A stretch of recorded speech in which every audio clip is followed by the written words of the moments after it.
আসসালামু আলাইকুম, কি অবস্থা? আশা করি সবাই ভালো আছো। হ্যাঁ, তো এই কি খবরটা তোমাদের? বাংলাদেশের কি অবস্থা? বাংলাদেশের পরিস্থিতিটা তো ভালো না।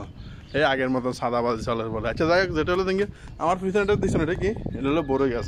তবে এই বড়ই গাছের বড়ই খাওয়া অনেক কঠিন, কারণ এটা প্রত্যেকটা বড়োর ভিতরে মানে হকই থাকে। কারণ এই এই দুবাইতে মানে এরকম কোনো বৃষ্টি হয় না, তো এই জন্য সমস্যা। কিন্তু বড়ই গাছের অভাব নাই কিন্তু, ঠিক আছে? কিন্তু বড়ই খাওয়া যায় না। তো ওই আমাদের বাংলাদেশে যেরকম প্রত্যেকটা বড় গাছের ভিতরে বড় ধরলে বা মানুষে খায়, ডিল মারে, ঠিক আছে, ইটা মারে, বিটা চোলা এলায়, কিন্তু এখানে এরকম কোনো সিস্টেম নাই।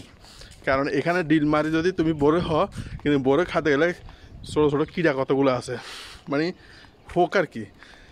এই হলো দেখি অবস্থা। যাই হোক, আমার পিছনের সামনে কতগুলা গাড়ি দেখতেছ, এভাবে রাত দিন ফোটে রয়েছে। এগুলো অনেক পুরানো ঘর, রাত দিন ফোড়ে থাকে এভাবে, কিন্তু এগুলো মানে নিরাপদ, কোনো টেনশন নাই যে সামনে আছে গাড়ি, ঠিক আছে, নিরাপদ। মানে আমাদের বাংলাদেশে হলে চাক্কা, তারপর লুকিং গ্লাস যা আছে বেগুন খুলে খুলে লো দিতে হোক, কিন্তু এখানে এরকম লো যাবে কোনো সিস্টেম নাই। হ্যাঁ, আর আমাদের বাংলাদেশ আর দুবাই মানে দিচ্ছে আকাশে আর মারিয়ে দিচ্ছে। তোমার মনে করো না এই ফারাক আছে উঁচে নিচে, বাংলাদেশে দুবাইতে সেম অবস্থা দিচ্ছে না। গাড়ি আরও ফটো রয়েছে, সপ্তাহ 2 সপ্তাহ ফটো রয়েছে, কারো গাড়ি কেউ ধরতে বাস রাজি না।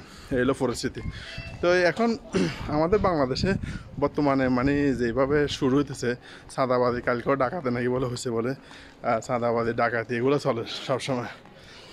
তো আলহামদুলিল্লাহ আমরা সাধারণ জনগণ আগেও যে এরকম কষ্টে আছিলাম, এখন একই কষ্টেই আছি। তো আমাদের সাধারণ জনগণের কোনো কষ্ট যেত না।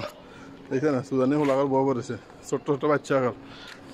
এখানে বেশি, আমি এখন যে কলোনিতে আছি বেশিরভাগ সুদানের লোকেরা বেশি, একটু অতিরিক্ত অতিরিক্ত সুদানের লোক, মানে বলার বাইরে। এই হলো পরিস্থিতি। তো ঠিক আছে, ওকে, আল্লাহ হাফেজ, ভালো থাকিও, সুস্থ থাকিও, ইনশাল্লাহ।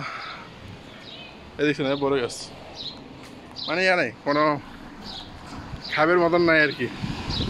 ওকে, আল্লাহ হাফেজ, সালামু আলাইকুম।